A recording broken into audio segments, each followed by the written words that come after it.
This is one person's complete Tuesday.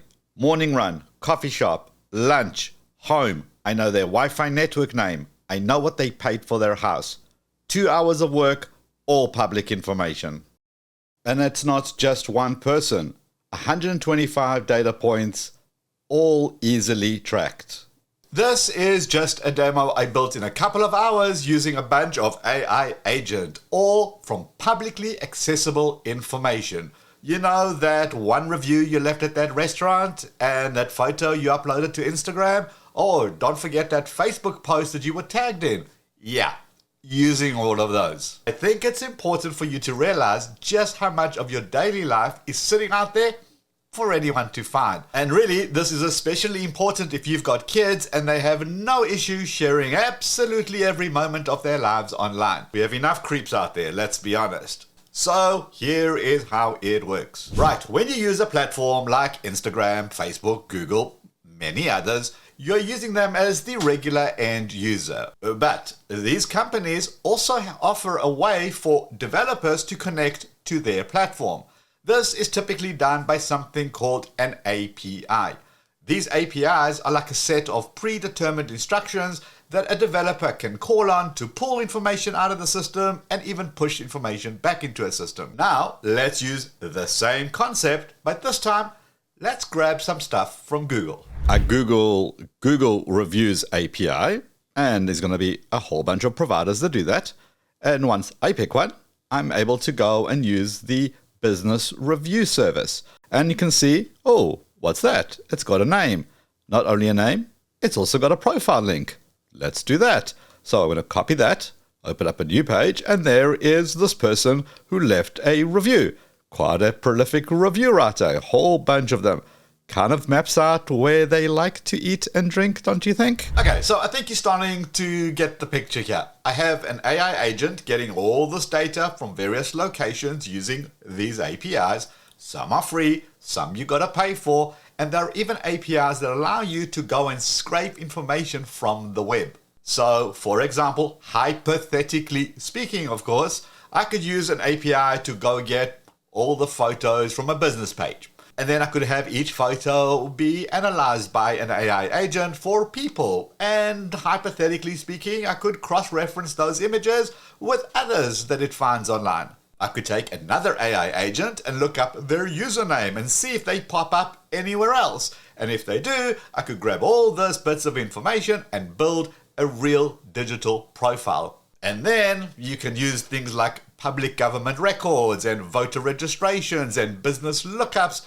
And then it's game over. I get anything I need. Now, to be very clear, the information by itself isn't an issue. These companies are doing nothing wrong. Most apps today wouldn't work if these API things were just not available. But like AI by itself, it's just a tool. It's what you do with it that could be good or evil. So let's be semi-evil for a second and do this. Okay, back to our little demo we go. So let's reset. So I've got a nice little graphical interface. It was quite a cool little build to build. I can pick an area and then select one. Now it pops out if there's any publicly available information. In this particular case, it wasn't available right here, but there's one just on the outside of that. So let's pick that area and let's zoom in. Bunch of dots. Click on the one. Let's see if they're even connected. Yes, they are. So what kind of information can I see? Well, I can see activities. I can see they left Edison Circle. They ran north towards Farmers Branch. Then they returned to the origin. Okay, assuming it's your home. I also see a name here. I'm not sure if that's their name or their neighborhood or their housing, but that's a Wi-Fi name. I also got information about their property, because I'm assuming where they started and ended is their property. I got a review that was left at a restaurant. I've even got a night photo. Very nice of them to share all this stuff. And I can carry on doing this for all these points here. Now, not every point is actually linked to something else. In this particular case, this one is on its own. There was nothing else that was shared or could get information to connect it to anything else. So it doesn't mean that everything's connected, but a lot of it is. And again, to be super clear, I specifically excluded names and identities from this demo. I obviously wasn't going to cross a line here, but if I didn't care, I could do so much worse. Tools like this have been used by researchers and law enforcement and journalists, and of course, by people with bad intentions.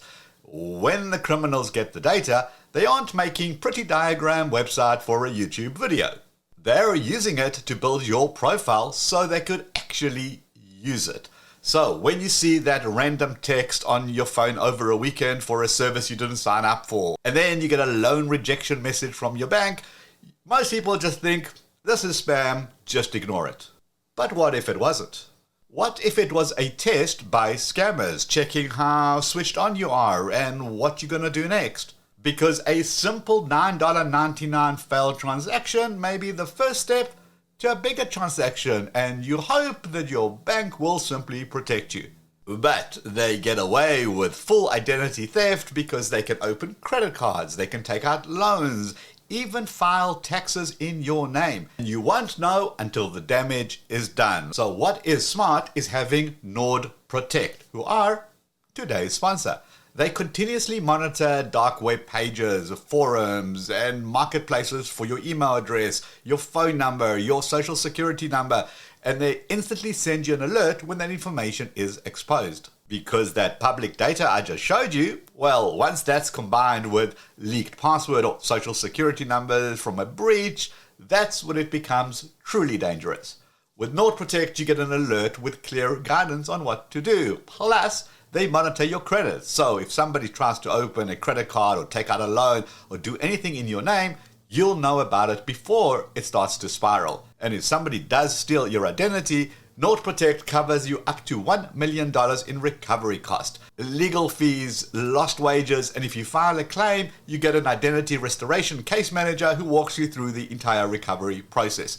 After building this demo, and seeing how easy it is to piece together somebody's life from public data, this is exactly the kind of protection that makes sense. I'm going to put a link in the description, nordprotect.com/Liron Protect. You get an exclusive discount and there's a 30-day money-back guarantee, so you can try it risk-free. So besides having monitoring in place, what else can you actually do about this? Right, number one, let's start with the obvious. Check every app on your phone and ensure that it isn't sharing your location or sharing information about you. I get that if you're going to use Google Maps, you're going to need to have location on. But does that calculator app really need that as well? Number two, there is a well-known website that shares all sorts of information about Wi-Fi, Bluetooth, and cellular networks. Make sure that your home Wi-Fi isn't your name or apartment 4B. Make it something generic, like super boring. I mean, once your device is connected, do you really care what your Wi-Fi is called?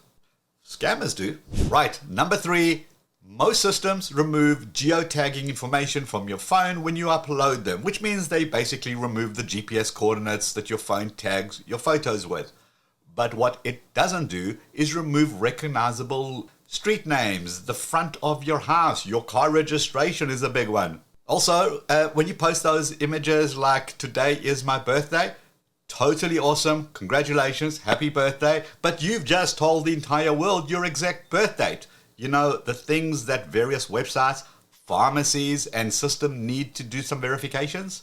You could easily just say, celebrating my birthday. And of course, be super careful when posting pics of your kids and their schools. There are horrible cases with that information being abused.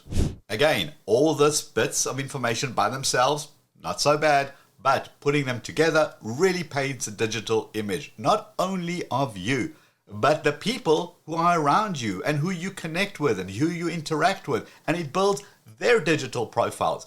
And that is scary social network level stuff. The message here isn't to stop posting or not to enjoy your tech, but just be aware that there are some crappy people out there who ruin it for everyone. So the usual rule applies. Think before you post. Oh, and no, switching off your phone isn't the solution, because your phone isn't really off when you think it's off. Check out this video right over here when I show you exactly that. Give the video a quick thumbs up before you head out, and I'll see you in this video. Let's go.